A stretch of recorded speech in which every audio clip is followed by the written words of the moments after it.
Governor Helen Tan ng aming lalawigan ng Quezon. Magandang hapon po. Hi, Sir Henry. Good afternoon. Opo. Ma'am, kami napatawag ulit. Kumusta po ang ating lalawigan? Lalo na ho yung mga coastal municipalities na habang ngayon po ay nararamdaman sa mga ilang mga lalawigan at bayan ng bansa ang Bagyong Inday. So far, okay naman po as per monitoring. Makulimlim. May areas na mahangin. Gale warning po kahapon. Since yesterday, yung Northern Quezon Coast Guard, no? So, walang biyahe doon sa parte na yon. Then, okay naman as per monitoring po namin ang report. Mm-hmm. On and off lang po na light rains in some areas, but mostly wala pong ulan. Kulimlim and hangin. Wala naman pong nakaranas ng mga mabibigat na problema, Governor? Wala po, sir, wala. Oho, maigi naman. Ano po? At malayo naman eh. Hindi naman lalo na yung pogi, hindi naman ho nakaramdam ng malalakas na hangin doon. Meron yesterday, mahangin po doon sa area, no? Mm-hmm. And maalon nga, kaya nga nagsuspend po ng biyahe kahapon ng ang Coast Guard po. Nag-suspend po sila. Yeah, but salamat sa Panginoon dahil wala pong mabibigat na nangyari. Ma'am, yung ating mga mangingisda na hanggang ngayon ay siguradong ang advisory ay hindi muna papalaot at wala muna silang magiging aktibidad habang sila po'y nag-aantay ng tighaw ng dagat. Yung ating pagtulong sa mga mangingisda ay tuloy-tuloy pa rin. Mm-hmm. Meron naman po tayo mga naka-preposition whenever needed po. Apo. Pagkakailangan, meron po tayo mga naka-preposition sa mga island po. Since nung isang araw po, naka-monitor po tayo dyan. Mm-hmm. And hindi naman po tayo nawawala ng mga preposition na yan. Usually naman po, alam na po ng mga barangays on how to provide assistance doon sa mga kalalawigan po natin na nangangailangan. Kumbaga yung ating mga mangingisda po, kabisado na ho nila yung template kung saan sila pupunta, saan sila lalapit, lalong-lalo na po doon sa inyong mga, o sa opisina po ng Kapitolyo sa mga bayan-bayan. Ano po? Opo, may sa mga satellite offices naman po natin monitor po everyone. Opo, hello, ma'am? Yes po.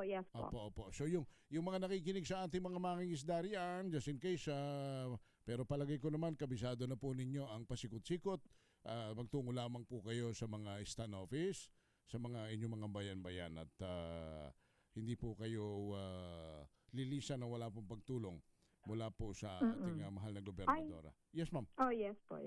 Oho. Ma'am, dahil wala naman pong tayong masyadong naging problema sa bagyo, sasamantalahin na rin namin itong pagkakataong ito sapagkat may mga lumabas po sa social media na may bagong itatayong campus ng PUP sa, tama po ba, sa Sariaya, ma'am? Yes po, yung plan po namin, Apo. Na province initiative po ito. Aha. May isang area po kami doon na possible po, yung building po, initial, yung purpose ay gagamitin for few programs na ma-identify po namin. So, ano po ito, mga 2 years ago pa namin pinagpaplanuhan yung paghahanda lang. And then, this year lang po kami nakapag-include ng budget.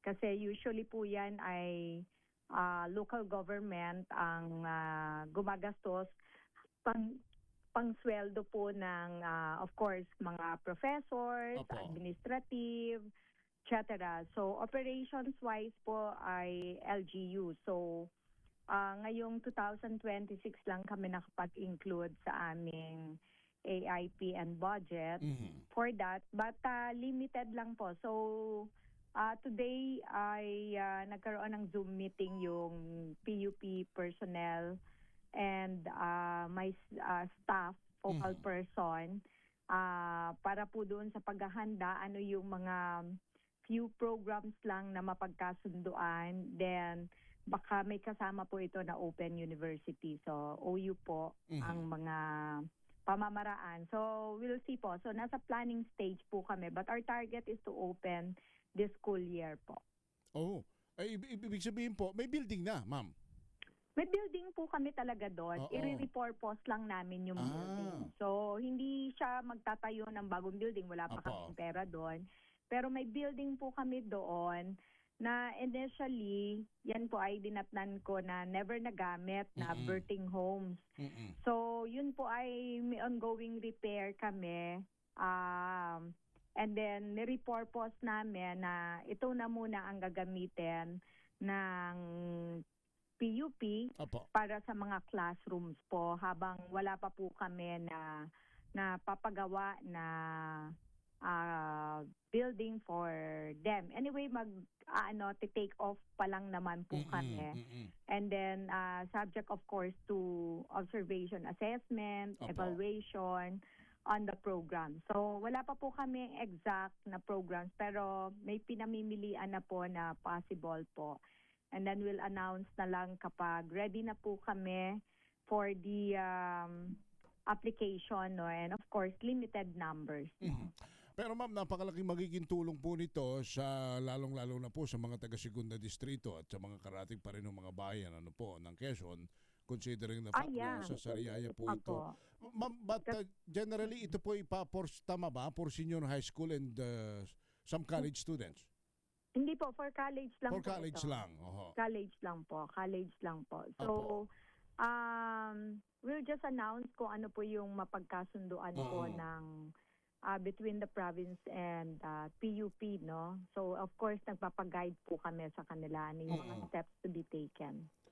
But ang inyong target ay mabuksan ito at makapagsimula po ng klase August or September. August of September. This year na po ito. Opo. Yan. So sa ating mga kababayan sa Quezon, lalo po sa mga taga 2nd District, bayan po ng San Antonio, Chaong, Candelaria, Sariaya, Lucena at mga karatig na bayan, mag-antabay po kayo na magiging announcement ng ating mahal na gobernadora. Basta ang good news po, magkakaroon na ng PUP campus sa bayan ng Sariaya. Opo. Ayan. Okay. Napakagandang balita. Naghahanda po ng kasi syempre, yan? Kami, naka-multi-year planning, no? So, basta masimulan lang namin. Ayun ang mahalaga, ma'am, yung makapagsimula. At kagaya nung, ang kasalukuyang may campus ng PUP ngayon ay sa Lukban.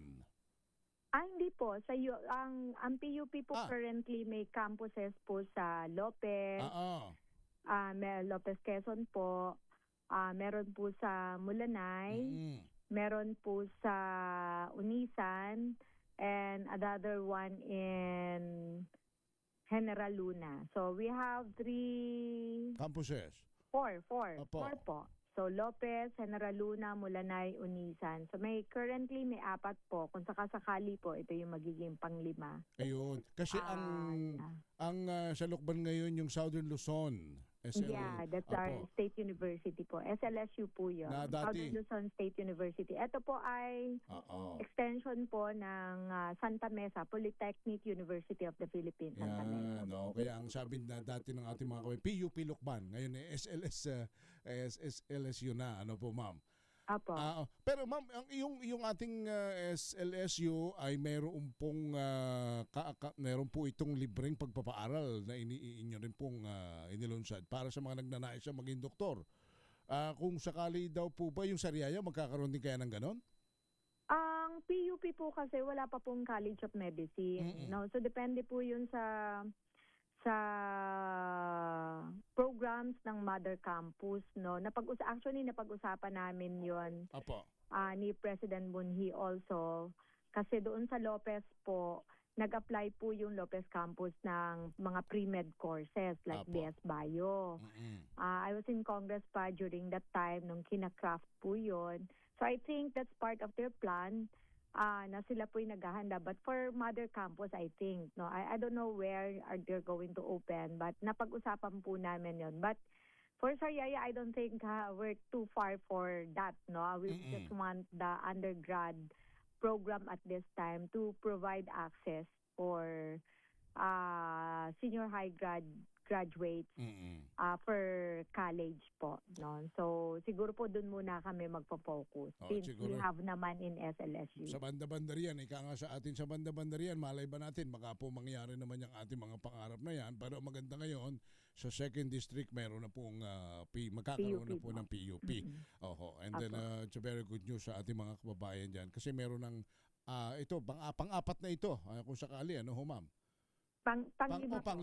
Panglima sapagkat apat na po yung existing ngayon na PUP sa Quezon. Ano? Pero ito po yung first na ang partner po ay provincial government. Yun po initiative po ng inyo pong governance, ng inyo pong... Opo. Usually po kasi ang partner po nila dyan ay municipal government, no?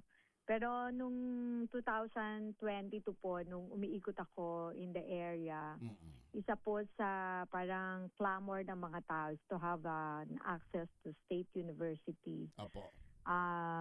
For dito sa area na yan, Candelaria sa kanila, sa Infanta, halos lahat naman ng municipalities. Of course, ang parents and children wanted to have an access to state university kasi free tuition fee po ang state universities, no? And hindi naman natin kayang pagsabay-sabay niya kasi matedious po yung process of opening that, no? So, and then since first time po ng province, so titingnan po namin kung papaano, pag-aaralan namin of course, with their help. And ang isa po namin na of course ang may request po na ka-pipeline and I think initiative naman ng municipal government ng Infanta will just provide few support. Pero sabi ko, mag-initiate sila, then we'll see. Kasi nagagawa ng ibang mayors yun, yung pakikipag-partner sa mga state universities like yan, PUP, PNU, SLSU, marami. So, pwede nilang i-explore po yun instead of putting up mga municipal college. No? Ayun. Ma'am, maaaring ngayon pa lamang may nagtatanong na kung pwede bang yung mga nag-aaral sa private mapatransfer dyan. Pwede ba yung gano'n? I think wala naman pong imposible sa gano'n. That can be considered. But depende po kasi hindi naman kami, ang napag-usapan po namin, maximum of 3 programs lang po kami kung sakaling makapag-open po kami this August. So doon lang kami muna magpo-focus na mag-start, no? And then of course, first year po ito. First year yung i-open lang po natin, no? So, baka po mas limited po yung slots pagka ganun. Kasi kung transferee, baka higher year na sila kung same course. So, sayang yung kanilang units po. Basta ito, dahil ito ay publikong paaralan, wala pong babayaran yung ating mga magulang at mag-aaral dito. State university kasi. Ayan. So magandang ulit-ulitin natin. Kayo lang po ay mag-antabay at marahil dito. Announcement po. I-announce po yan ng ating mahal na gobernadora kung kailan po formally mag-o-opening. But target po ay yung buwan ng Agosto, Setyembre, school year para po dyan sa PUP campus sa bayan po ng Sariaya sa Quezon. Ang isang, ma'am, amin din po sanang gustong itanong sa inyo kasi itong target natin na mapababa pa ng 5% yung malnutrition sapagkat ngayon po ay 9% na lang. Pero naibaba po ninyo ito ng malayo simula po nung kayo yung po nung taong 2022. From 19 po yan. From 19 naging 9 pero ngayon target po ninyo ay maging 5%. Papaano po? 4 sana. 4 sana. 4. Yung ating mga kababayan, especially the LGUs at yung ating mga nasa mga barangay, paano ho ba yung magiging siguro pagtutulungan ng bawat isa rito para mapababa ito? Paano po ninyo plano pong gawin ang pagpapababa? Bale po, may delineation po kami. Kasi currently po, may Philippine Multisectoral Nutritional Program po, yung PMNP, kung saan nandun po ang LGU, nandun po ang DSWD, nandun po ang National Nutrition Council, nandun po ang DOH, DILG, etc. No? So it's a multi-sector, multi-agencies, no? Pero so meron po silang target population dyan sa program nila. And then meron din naman ng DepEd na target population on their nutrition program. So kami sa province kung alin po yung hindi nila kino-cover, no? Kung hindi nila kasi hindi 100% ako-cover nila. So may delineation po kami ng target population so that walang maiiwan. So yun po yung strategy namin sa province kasi we have our own Provincial Nutrition Action Office, under the Provincial Health Office. So ang approach po namin, of course, comprehensive yung approach po namin because may holistic yung aming assessment sa mga bata, ay convergence din kami. Of course, ang root cause niyan, poverty. No? Commonly, nasa pinakamahihirap na pamilya yung malnourished children. So you don't just address their health, but also the living status of the family. So like provision of livelihood, job generation, employment, etc. So we prioritize also those families. So hindi lang yun ang tinutugunan mo, but also the poverty incidents or problems of those families. Kaya po, kung mapapansin nyo sa province, magkasabay pong bumaba yung poverty incidents and the malnutrition incidents. No? Kasi nga, ang program po namin comprehensive. So we don't just look at the children, but the profile of the family. In fact, ma'am, noong isang araw, meron kayong 1,600 barangay nutrition scholars Opo. Ano po yun? Parang meron silang convention, seminars, upgrading of their knowledge. Kasama po ninyo, Cheska San Diego Bobadilla, And then we partner do natin give ng medical doctor. incentives kasi Si sa Dr. kanila, Edwin mula lang. lang. Sa DFI Pero Philippines. Sila po nag-aatid sa atin ng MX3. Sila yung mga katuwang ninyo. Sila yung mga katuwang po ng probinsya sa pagpapababa ng ating malnutrition. At mamaya babanggitin po natin Opo, kasama po sila. So, of course, the barangay, the municipal. Dahil hepatitis ang ating pinag-uusapan. Kanina, first half ng ating discussion. Go ahead, ma'am. Opo. Pinapaliwanag Sila po yung mga partners natin hanggang So, barangay. na tayo, Dok, sa HEPA. The barangay captain and the barangay Parehas nutrition na viral ito, scholar. mas mabalasik. Pero Grabe yung term na yun, ang hepatitis. very remarkable po ito kasi yung 19 to 9 Alam mo yung palagay ko kanina, hindi naman describe yung hindi na Hepa A na para hindi na may mahihirapan tayo katrangkaso na maibaba para into 4. taga-Saudi. Sana hagana po. Oo. So, of course, yung mga yung galing Saudi. sustainability of the program, Alam yung mo yung support of kanina, the describe ko yung target Hepa A na para families, ng katrangkaso na para communities, taga-Saudi. no? Kaso So, na it's a para concerted taga-Saudi. effort of Kaso na- everyone, no? Hindi So, lang na para- iisa. So na para Yung commitment of katrangkaso na para everyone taga-Saudi. talaga So na para taga-Saudi. na matanggal and ma-prevent namin na bumalik uli yung bata to that status, no? So, we're serious about this, no? So, we're happy na align ang bawat isa. That's why we give due recognition to everyone exerting effort on this program. Opo. And kaugnay na rin, ma'am, sa pagpangangalaga ninyo sa ating mga bata, meron din pong, ma'am, yun bang Child Development Center sa Barangay Tumbaga din sa Sariaya? Ano po ito? It's actually a daycare center. Po. No, ECCD, pero province po ang nagpagawa para sa barangay. Apo. Kasi we found out po na kulang po yung facility sa dami po ng bata in the area. Ni-recommend po ng Provincial Social Welfare and Development Office kasi sila po ang nagbabalidate saan po yung needs.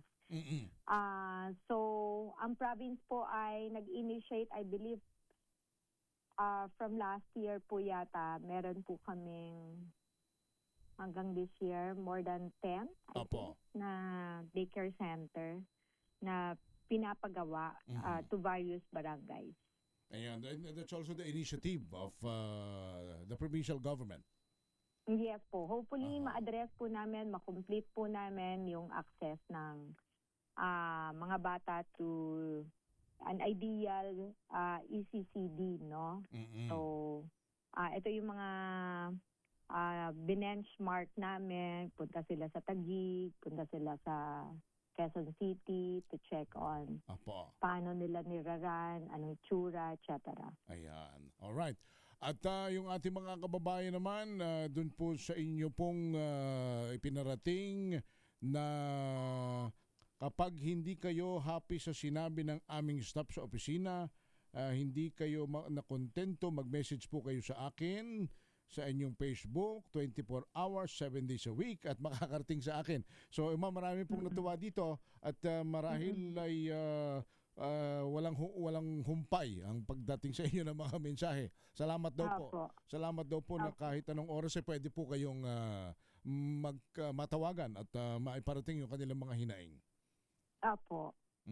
Yung Facebook ninyo, ma'am, yung Doktora Helen Tan. Yan. Para sa ating mga kababayan. Apo. Doktora na Tagalog po, ha? Oo, Doktora na Tagalog. Okay. Oo. Oo. At mama, hindi ho, mga kababayan, maraming gumagayat, maraming mga fake, maraming Yes mga po. scammer, ha? Fake account. Fake Mga fake accounts. accounts. po. Opo, yung Opo. ang siguro malinaw na natin ito. Yung doktora is DOKTORA Helen Tan. Ang profile picture ay si mama ay naka-yellow na damit at 2.3 million yung followers. Yan, para po malinaw. Oo. Oo. I think yun yung importante. Oo. No? Yung legit talaga yon. Oo. Kasi baka ako lang yung may account na doktora na may ganon kadami, nakapangalan. So, pag Yes. yung nakita nila, mga lilima pa lang. Oo. So, newly created yon just to parang confuse Oo. everyone. No, so mag-ingat. So maganda siguro, sir, pag nakita nila yung pangalan, makita rin nila yung following. Yes. No? Opo. Kung ganun kadami, yun.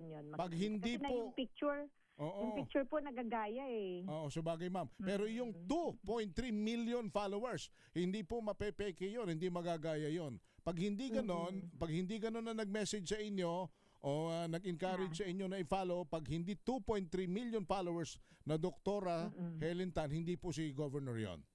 Yes. Oo, mag-iingat po. kayo ron. Baka kayo'y mapeke o ma-scam. Anyway, ma'am, Tama. salamat po ng marami sa inyo at mag-iingat po kayo. Mabuti naman at magandang balita sa ating mga kalalawigan na hindi naman tayo masyadong nakaranas ng hagupit ng bagyo. Apo, ingat po tayo. Enjoy your weekend po.